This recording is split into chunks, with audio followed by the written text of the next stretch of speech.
चलिए देखते हैं रुक्मणी पब्लिकेशन का कंप्यूटर ज्ञान। इसमें 85 से plus chapter wise concept, previous year solve paper, most important question with discussion के साथ वन लाइन अप्रोच यानी for all competitive exam, railway, SSC, banking, CTET, state, BPSC, CTET इत्यादि है। ठीक है, चलिए देखते हैं। ये आज हम लोग चैप्टर नंबर 21 देखेंगे। चैप्टर नंबर 21 जो 21 है क्या है? माइक्रोसॉफ्ट एक्सेस और माइक्रोसॉफ्ट आउटलुक। ठीक है, चलिए इसके बारे में देखते हैं। माइक्रोसॉफ्ट एक्सेस के अव्यय MS Access template, MS Access तत्व और माइक्रोसॉफ्ट आउटलुक। ठीक है, कुछ महत्वपूर्ण तथ्य, परीक्षा पैकी महत्वपूर्ण वस्तुनिष्ठ प्रश्न, विभिन्न परीक्षा में पूछे गए प्रश्न। चलिए देखते हैं। अब है चैप्टर नंबर 21 है माइक्रोसॉफ्ट एक्सेस एवं माइक्रोसॉफ्ट आउटलुक के बारे में देखते हैं। ठीक है, चलिए स्टार्ट करते हैं। अब है माइक्रोसॉफ्ट एक्सेस या माइक्रोसॉफ्ट ऑफिस एक्सेस का प्रकार या डेटाबेस मैनेजमेंट सिस्टम है। इसे माइक्रोसॉफ्ट कंपनी ने relational Microsoft jet database engine को graphical user interface software development tool के साथ कंबाइन करके बनाया है। ठीक है, यानी इसमें माइक्रोसॉफ्ट कंपनी ने relation Microsoft jet database engine को graphical user interface software development tool के साथ कंबाइन करके बनाया है। सॉफ्टवेयर डेवलपमेंट माइक्रोसॉफ्ट एक्सेस का प्रयोग एप्लीकेशन सॉफ्टवेयर को विकसित करने के लिए करते हैं। यह ऑफिस के अन्य अनुप्रयोग की तरह basic for application object oriented program, active and x data object और एक्टिव एक्स कंपोनेंट को सपोर्ट करता है। अब है माइक्रोसॉफ्ट एक्सेस के अव्यय यानी कंपोनेंट ऑफ एमएस एक्सेस, यानी एक ऐसा एक्सेस जो अंदर 4 मुख्य अव्यय होता है। सारणी, टेबल में कॉलम और पंक्तियों के प्रतिच्छेद को सेल कहते हैं। टेबल में कॉलम और पंक्तियों के प्रतिच्छेद को सेल कहते हैं। टेबल बहुत सारी सेलों का संगठन होता है। टेबल जो होता है बहुत सारे सेलों का क्या संगठन होता है। इसका प्रयोग डेटा को व्यवस्थित रूप से स्टोर करने के लिए करते हैं। प्रयोग करते हैं। अब इसमें प्रत्येक रिकॉर्ड का पंक्ति होती है तथा प्रत्येक फील्ड एक कॉलेज होता है। प्रत्येक फील्ड क्या होता है? एक कॉलेज होता है। अब एक क्वेरीज, क्या है क्वेरीज? किसी सारणी या डेटाबेस के कुछ शर्तों को पूरा करने वाला डेटा निकालने के लिए जो आदेश दिया जाता है उसे क्वेरी कहते हैं। क्या कहते हैं? क्वेरी कहते हैं। अब है किसी क्वेरी के उत्तर में जो सूचनाएं या रिकॉर्ड प्राप्त होता है उसे डायना सेट कहा जाता है। क्या कहा जाता है? डायना सेट कहा जाता है। अब है एमएस एक्सेस में मुख्यतः 5 प्रकार की क्वेरी होती है। यानी एमएस एक्सेस में मुख्यतः कितने प्रकार की? 5 प्रकार की क्वेरी होती है। पहला है सिलेक्टेड क्वेरी। क्या है सिलेक्टेड क्वेरी? सिलेक्टेड क्वेरी जो है किसी दिए हुए शर्त के अनुसार डेटा ढूंढने या चुनने के लिए सेलेक्ट क्वेरी का प्रयोग करते हैं। अब पैरामीटर क्वेरी। पैरामीटर क्वेरी में पहले कुछ पैरामीटर दिया जाता है तथा उसके बाद पैरामीटर के आधार पर यह क्वेरी डेटा सर्च करता है। अब पैरामीटर देने के लिए इनमें से डायलॉग बॉक्स होता है। पैरामीटर देने के लिए इसमें से क्या होता है? डायलॉग बॉक्स होता है। क्रॉस टैब, यानी इस क्वेरी का प्रयोग सूचनाओं को सारांश कॉलम तथा पंक्तियों में प्राप्त करने के लिए होता है। यानी इस क्वेरी का प्रयोग अनुसूचनाओं को सारांश कॉलम तथा पंक्तियों को प्राप्त करने के लिए होता है। अब डी नंबर देखते हैं। डी नंबर कह रहा है एक्शन क्वेरी। अब इसके द्वारा आप दी हुई शर्तों के अधीन कार्य करते हैं। जैसे कुछ शर्तों को पूरा होने पर रिकॉर्ड को बदलना या हटाना आदि होता है। अब ये है एसक्यूएल क्वेरी। एसक्यूएल क्वेरी यह एक प्रकार की एडवांस क्वेरी होती है जो एसक्यूएल स्टेटमेंट के प्रयोग से तैयार की जाती है। क्या है? एसक्यूएल स्टेटमेंट के सहयोग से क्या होता है? की जा रही है। अब रिपोर्ट क्या है, रिपोर्ट के बारे में आते हैं। रिपोर्ट सरल शब्दों को कोई रिपोर्ट या ऐसा डायनासोर होता है जिसे कागज पर छापा जाता है। आप किसी डायनासोर की सूचनाओं को किन्हीं आधारों पर समूह द्वारा कर सकते हैं और विभिन्न युगों के अनुयोगों के साथ भी छाप सकते हैं। अब है फार्म क्या है, फार्म स्क्रीन पर एक ऐसी विंडोज होती है जिसकी सहायता से आप किसी सारणी में भरे गए डेटा को क्या कर रहा है, देख सकते हैं और नया डेटा जाम हो सकता है, नया डेटा क्या जाम हो सकता है। ठीक है।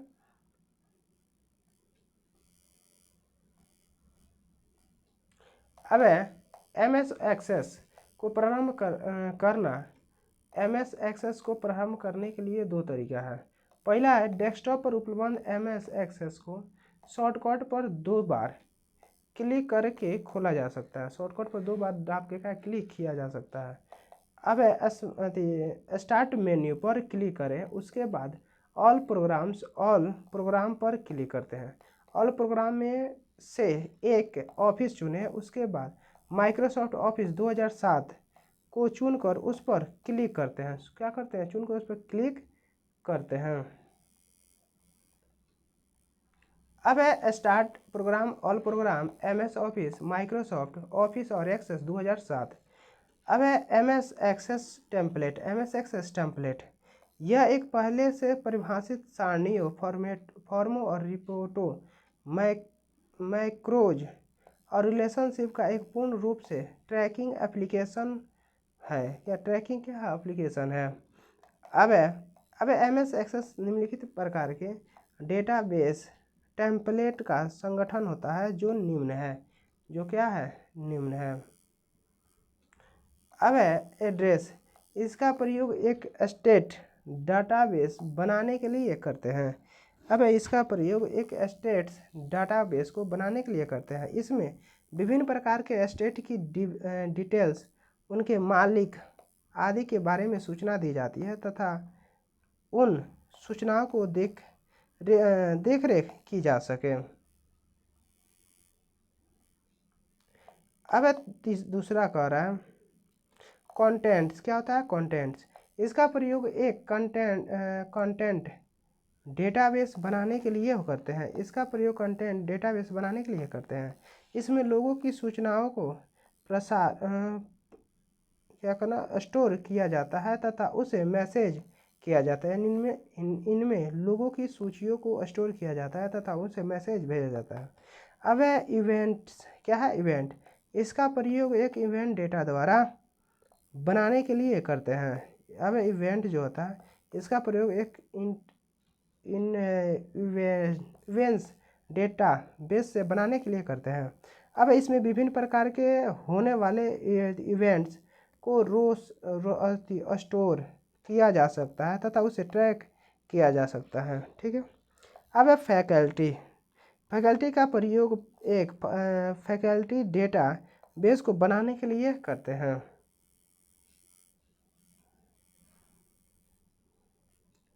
अब इसमें 2 फैक्ट्री से संबंधित विभिन्न प्रकार की सूचनाएं जैसे कि फैक्ट्री का नाम, कंटेंट और एजुकेशन आदि को स्टोर किया जा सकता है। यानी कंटेंट एजुकेशन आदि के स्टोर पर किया जा सकता है। अब है मार्केटिंग प्रोजेक्ट। इसका प्रयोग मार्केट से संबंधित सूचनाएं जैसे कि प्रोटीन्स कब स्टार्ट करना है, कब समाप्त करना है, कब तथा उसकी डिलीवरी कब करनी है आदि को स्टोर किया जा सकता है। अब है स्टूडेंट्स। इसका प्रयोग एक स्टूडेंट डेटाबेस बनाने के लिए करता है। स्टूडेंट जो है डेटाबेस बनाने के लिए करता है। इसमें एक स्टूडेंट से संबंधित विभिन्न प्रकार के सूचनाओं जैसे कि उसका नाम, पिता का नाम का संपर्क नाम आदि को स्टोर किया जाता है। अब MS एक्सेस डेटाबेस में कुछ अन्य प्रकार के टेम्पलेट जैसे इंस्टीट्यूट, प्रोजेक्ट, सेल्स पाइपलाइन और टास्क उपलब्ध रहता है। टास्क क्या रहता है? उपलब्ध रहता है। अब MS एक्सेस के तत्व, MS एक्सेस के तत्व। अब एक SMS तकनीक में प्रत्येक कार्य को करने के लिए निम्नलिखित तत्व होते हैं। जैसे फील्ड नेम, कौन होता है? Field name.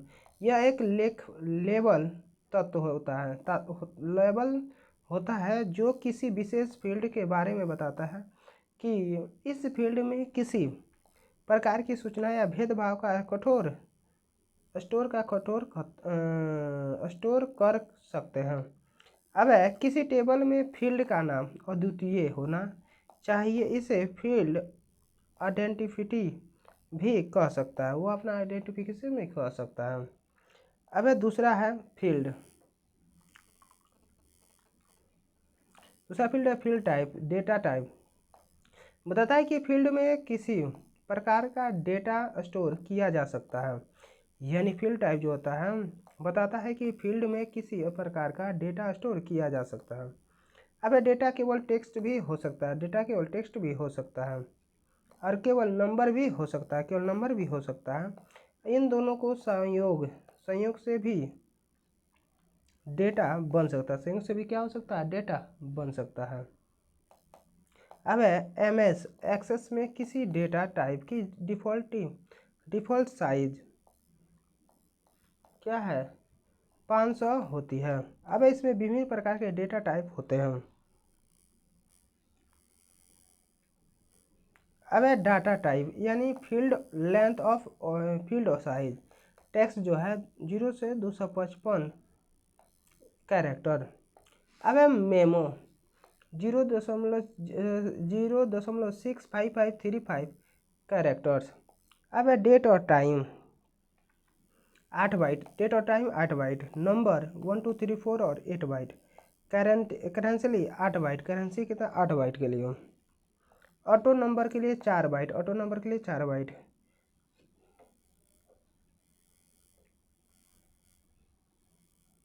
अब यस और नो 1 बिट और 0 1 या 0। अब OLE object up to 1 GB। अब हाइपर लिंक जो है प्रत्येक भाग में 2008 कैरेक्टर होता है, सॉरी 2048 कैरेक्टर होता है।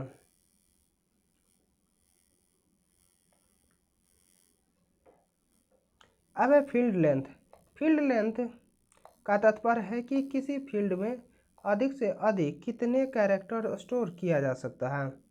अब प्राइमरी की यह निवेश प्राइमरी की जो है यह विशेष प्रकार की होती है जिसका प्रयोग किसी रिकॉर्ड को अद्वितीय रूप से पहचानने के लिए करते हैं। अब यदि किसी फील्ड को प्राइमरी की बना दिया गया है तो उस फील्ड को खाली नहीं छोड़ा जा सकता है। अब वैलिडेशन रूल यह एक प्रकार की वैलिडेटिंग चेकिंग है। अब इसमें डेटा को फील्ड में भरने से पहले उसकी वैधता की जांच होती है। यदि डेटा की वैधता सही है तो डेटा फील्ड में भर जाता है, अन्यथा त्रुटि संदेश प्रिंट करता है। अब MS एक्सेल व्यू में 2 प्रकार के व्यू होते हैं। कितने प्रकार? 2 प्रकार के व्यू होते हैं। अब जिसका प्रयोग टेबल बनाने तथा उसके फील्ड कॉलम को सेट करने के लिए करते हैं। अब डेटा शीट व्यू, इसका प्रयोग डेट में डेटा को दिखाने के लिए किया जाता है। इसका प्रयोग डेटाबेस में डेटा को दिखाने के लिए किया जाता है। यह डेटाबेस डेटा को एंटर करने तथा उसे एडिट करने की क्या देता है? अनुमति प्रदान करता है। अब इस व्यू में डेटाबेस को बदला नहीं जा सकता है। इस व्यू में डेटाबेस को बदला नहीं जा सकता है। अब इस व्यू में कॉलम का नाम भी सेट कर सकते हैं और नए कॉलम को जोड़ भी सकते हैं।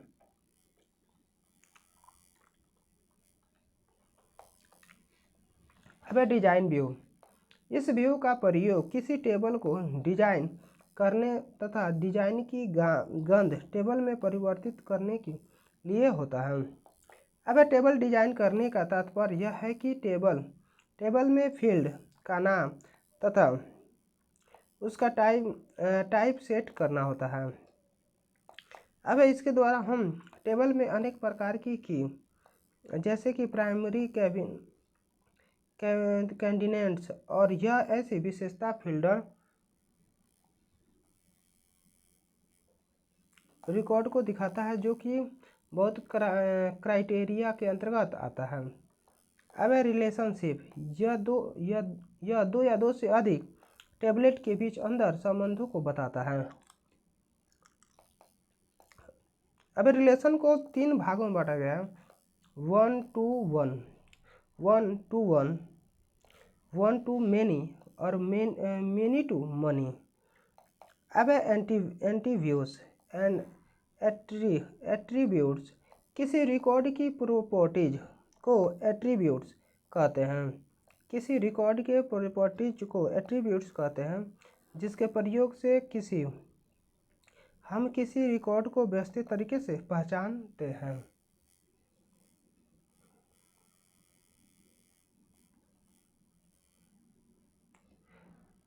अब माइक्रोसॉफ्ट आउट क्या है? माइक्रोसॉफ्ट आउटलुक, ठीक है। माइक्रोसॉफ्ट आउटलुक एक प्रकार का पर्सनल इंफॉर्मेशन मैनेजर और ईमेल कम्युनिकेशन को सॉफ्टवेयर है। अब इसे माइक्रोसॉफ्ट कंपनी ने बनाया था और यह MS ऑफिस का एक सॉफ्टवेयर है। अब इसका मुख्य प्रयोग किसी को मेल भेजने के लिए करते हैं। इसका मुख्य प्रयोग किसी मेल भेजने के लिए प्रयोग में करते हैं। अब इसे ईमेल क्लाइंट के नाम से भी जाना जाता है। इसे ईमेल क्लाइंट के नाम से भी जाना जाता है। अब इसमें calendar, task manager, content notes, journal और वेब ब्राउजिंग की सुविधा भी उपलब्ध है। अब इसे स्टैंड अलोक एप्लीकेशन इसे स्टैंडर्ड अलोक एप्लीकेशन की तरह प्रयोग किया जा सकता है। अभी यदि किसी संगठन ऑर्गेनाइजेशन में कुछ के अधिक उपयोग होता है माइक्रोसॉफ्ट सर्वर।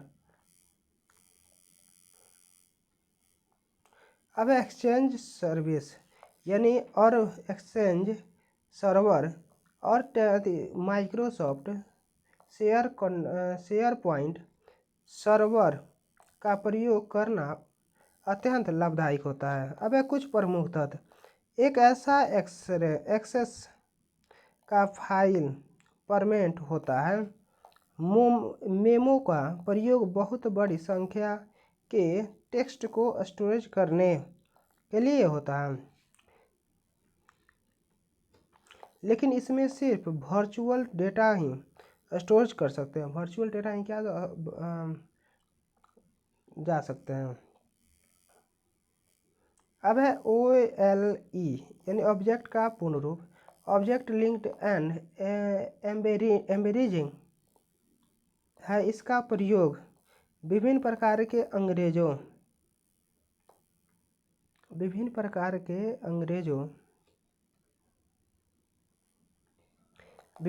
के ऑब्जेक्ट जैसे कि वीडियो क्लिप, क्लिच और डॉक्यूमेंट आदि को स्टोर करने के लिए करते हैं। अब एक कैरेक्टर को स्टोर करने के लिए निम्न बाइनरी की आवश्यकता होती है। यह वैलिडेशन रूल संतुष्ट नहीं हुआ तो फलस्वरूप वैलिडेशन टेस्ट दिखाई देता है। अब परीक्षा उपयोग कुछ महत्वपूर्ण प्रश्न देख लेते हैं। अब निम्नलिखित में से कौन सी कमांड पूरी टेबल के डेटा को पहचान देती है और डेटाबेस में डिलीट को अस्थायी बना देती है? क्या किसको बना देती है? ट्राकेट को। अब निम्नलिखित में से कौन सा एक वर्ड प्रोसेसर नहीं है? कौन नहीं है? Microsoft Excel. कौन है? Microsoft Excel. तीसरा है, निम्न में से कौन सा व्यू सबसे अच्छा होता है जब आप अपनी स्लाइड को डिलीट कॉपी पेस्ट या मूव करना चाहते हैं तो। तीसरा नंबर क्वेश्चन कर रहा है, तीसरा का ये होगा स्लाइड शॉर्टर। क्या होगा स्लाइड शॉर्टर। अब चौथा नंबर क्वेश्चन कर रहा है, निम्न में से किस प्रकार के मेनू को ड्रॉप डाउन मेनू भी कहा जाता है। चौथा, ठीक है। चौथा का कौन कहा जाता है, ऑप्शन नंबर सी होगा पॉप अप। कौन है, पॉप अप। पांचवा नंबर कंप्यूटर कुंजी पलट पर लगी F1 F2 F3 आदि कुंजियों पर लिखे एक साफ अक्षर अर्थात निम्नलिखित में से क्या है। फंक्शन। क्या होता है, फंक्शन। अब कौन सा विशिष्ट फाइल का प्रयोग अब आइडेंटिफाई करता है। क्या करता है, फाइल एक्सटेंशन। क्या करता है, फाइल एक्सटेंशन को क्या करता है, फाइल को और आइडेंटिफाई करता है। अब सातवां नंबर क्वेश्चन, सिलेक्ट किए गए टेक्स्ट। अब टेक्स्ट को क्या करने के लिए आप यू क्लिप करते हैं। अब आठवां है, MS ऑफिस 2010 की एक्सेस वर्कबुक में डिफ़ॉल्ट तौर पर कितना सीट शामिल होता है। कितना शामिल होता है, 3 शामिल होता है। ठीक है, यहाँ पे हमारा 21 नंबर चैप्टर समाप्त हुआ। Thank you for watching. Like share and subscribe.